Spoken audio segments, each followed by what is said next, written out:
Hello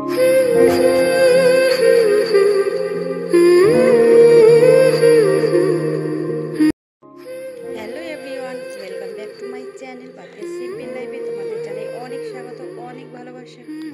নতুন দিনে নতুন সকালে তো চলো বন্ধুরা, এখানে আমি সকালের জন্য বানিয়ে নিচ্ছি। তো সকালে রয়েছে পাউরুটি, এখানে ব্রাউন কালারের পাউরুটি সেঁকে নিচ্ছি।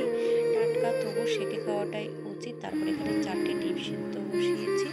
তো আমার সব পাউরুটিগুলো সেঁকা হয়ে গেছে, তার উপরে রেখে দিয়েছি, তাহলে ঠান্ডা হয়ে যাবে। আর একটা একটা করে আমি বাটার মাখিয়ে নিচ্ছি। তো বাটারটা আমি ফ্রিজ থেকে বের করে রেখেছি অনেক সময়, তবুও দেখো এখনও নরম হয়নি। আমি ঠেসে ঠেসে বাটারটা মাখাচ্ছি। তো চলো বন্ধুরা, ভিডিওটা দেখতে থাকো আর আমার সাথে থাকো।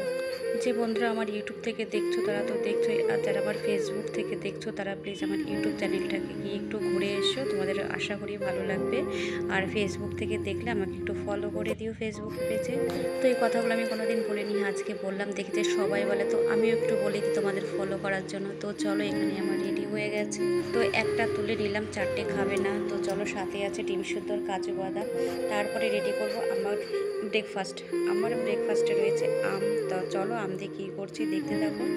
এখানে একটা আম নিয়েছি, আমগুলো দেখো এইভাবে কেটে নিয়ে তুলছিলাম একটা একটা করে। তো এইভাবে করছি না, তারপরে কি করলাম, চামচ দিয়ে ছাড়িয়ে নিলাম আর আটিটাকে চেপে বের করে নিলাম। এর মধ্যে দিলাম কি বলতো, দুধ দিয়েছি 1 বাটি, আর 1 বাটি জল দিয়েছি।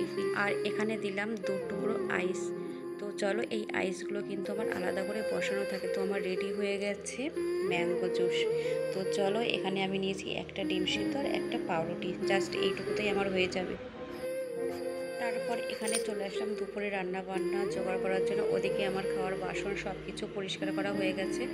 আর তারপর এখানে দেখো কি করছি, চলো বন্ধুরা। জানো তো আমার ভিডিও দিতে ভালো লাগছে না, একদম ভালো লাগছে না, শ্যুট করতেও ভালো লাগছে না, অসহ্য লাগছে। তো তোমরা কিছু কিছু মানুষ তো আমাকে কমেন্ট করছো, তার জন্য ভিডিও দিয়ে বন্ধ করছি না। এবার কি করব বলো তো, মাঝে মধ্যে একটা একটা করে দেবো। তো রোজ দেবো না, মাঝে মধ্যে দেবো, রেগুলার আমি ভিডিও দিতে পারবো না।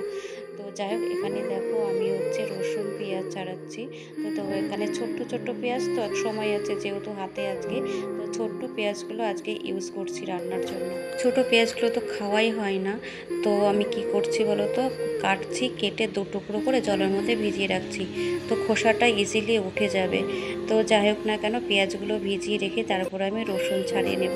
তো রসুন অনেকগুলোই লাগবে, রসুন ছাড়াতে সময় লাগে না আমার বেশি। আমি যে টেকনিক্যাল বুদ্ধি নিয়ে রসুনটা ছাড়াই না, আমার সময় লাগে না, চটজলদি রসুন ছাড়ানো হয়ে যায়।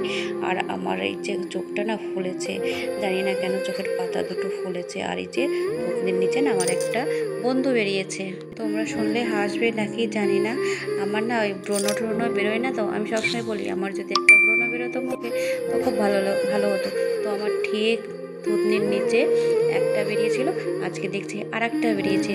তো যাই হোক চলো বন্ধুরা, আমার আলু কাটা হয়ে গেছে, মাংস ধোয়া হয়ে গেছে, এদিকে সব মশলাও গুছিয়ে নিয়েছি।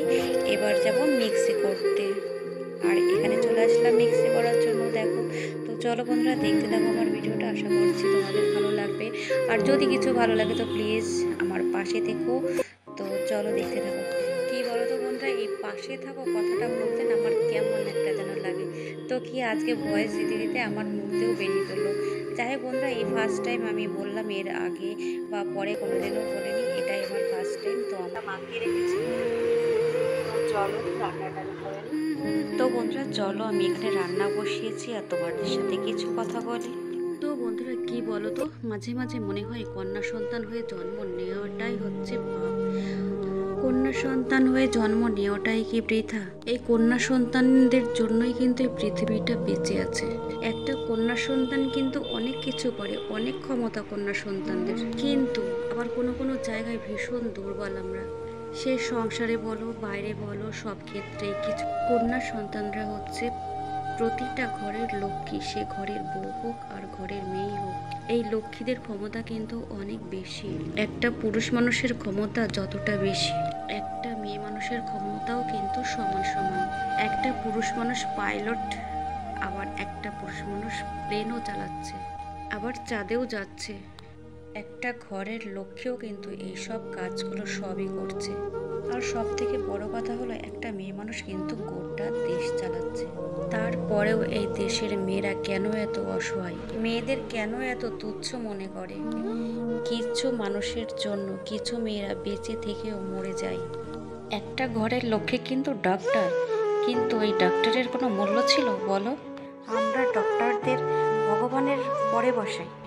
তারপর কেন এই ভগবানের প্রতি এত অন্যায় অবিচার হলো বন্ধুরা? ওই দিনের কথা যখন মনের মধ্যে আসে না, তখন নিজের জায়গা দিই, ভাবি, তখন আমার যে কি কান্না পায়।